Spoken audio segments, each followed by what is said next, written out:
Hello, this is Daniel Ash, and you're watching MishMashTV.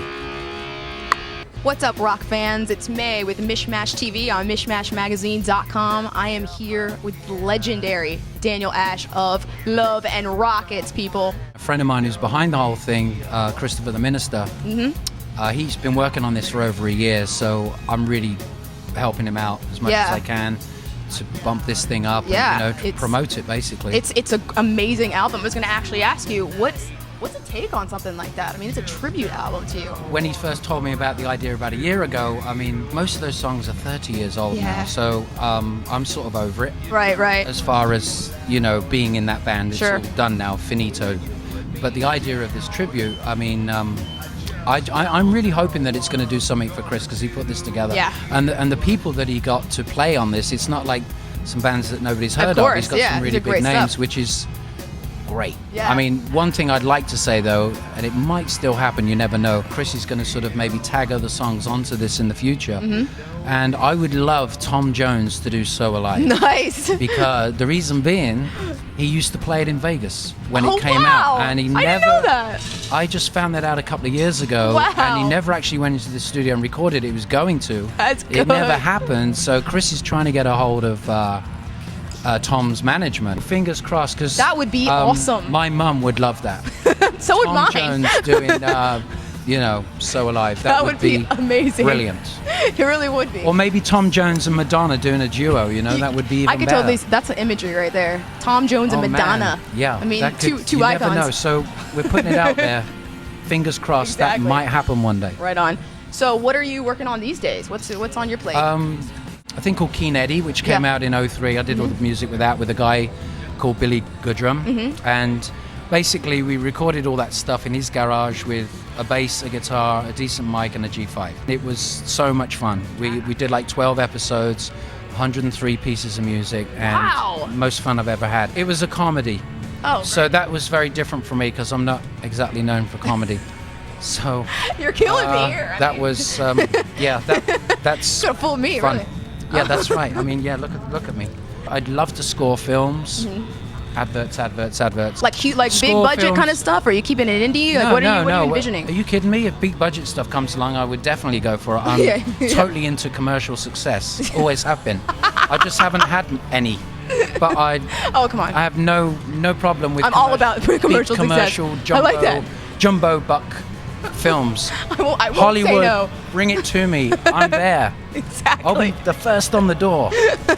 So when should we be expecting something from Well, you? I don't know. I'm waiting for the gig. Oh. I'm just putting the songs out there. I've got 5 new tracks, and they go all over the place. It's like there's one track called Flame On, which is it sounds like it could have been on Raw Power from Iggy and the Stooges. It's really, and I was thinking of Iggy when I was doing that track, because I really admire that guy. And then it goes all the way over to another song called Candy Eye, which is like Europop. Oh, nice. Because I love sort of good pop music. Do you ever head back to merry old England?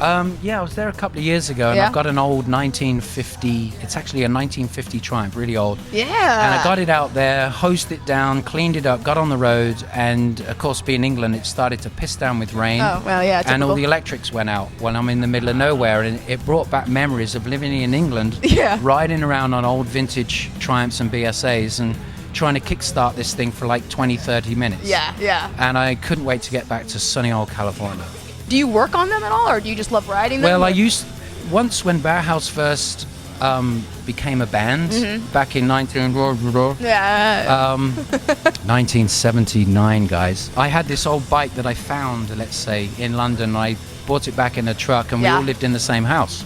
Yeah. And I rebuilt it in the living room. The landlord had just put in this brand new off-white carpet, and then when I wheeled the bike out, 2 months later it was dark brown. Yeah, because of all the oil and everything else. Yeah. So anyway, that's but that story. It got some tender love and care, and that's what's important. Oh yeah, well I went all around Europe on that thing. There you go. But that was like a 1953 Triumph Speed Twin. God, these are classics. Yeah, I'm definitely more obsessed with bikes than music. Yeah, I would say that. But fuck it, dicking around with motorcycles doesn't pay the rent, I like that though. It's like it's honesty, it's pureness. Well, I mean, bikes came first. I mean, when I was 12, I used to do these little drawings, you know. Yes, well, actually, I used to do little drawings of motorcycles and electric guitars. Do you watch West Coast Shoppers and all those kind of shows? Well, to be honest, most of those bikes are like ugly 1980s jukeboxes going down the road. They are so tacky. Hairband bikes, but they're like loads of money, no taste. For sure. I got to be honest. But there's this one company out there called Exile Cycles, which are really cool, and I've actually just got a hold of one of their bikes,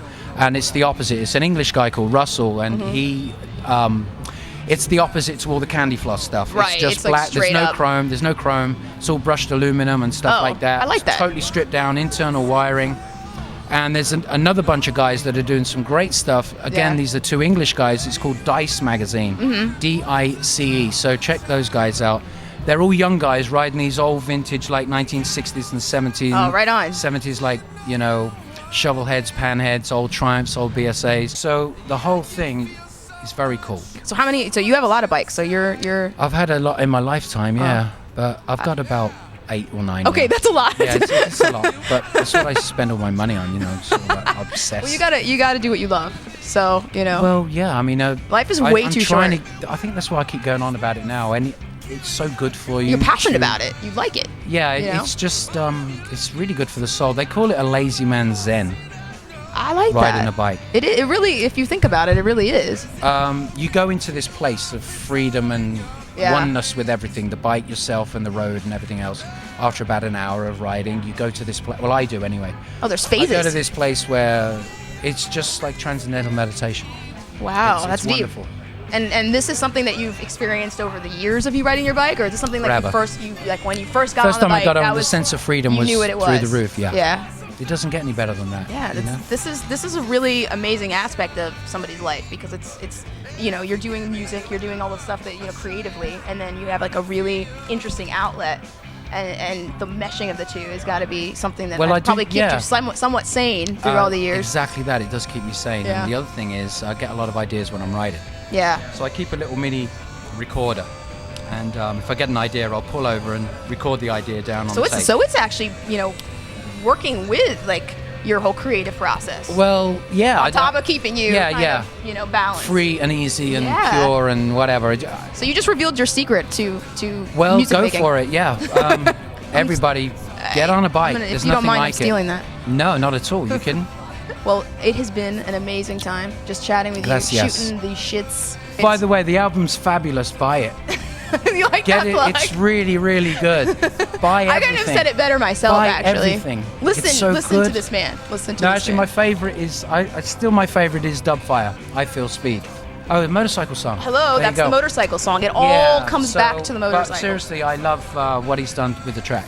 Yeah, So. good stuff. You guys check out the album. Yeah. I am here with Daniel Ash, and we are signing out. It's May with MishMashTV on MishMashMagazine.com. We will see you guys on the flip side. Peace.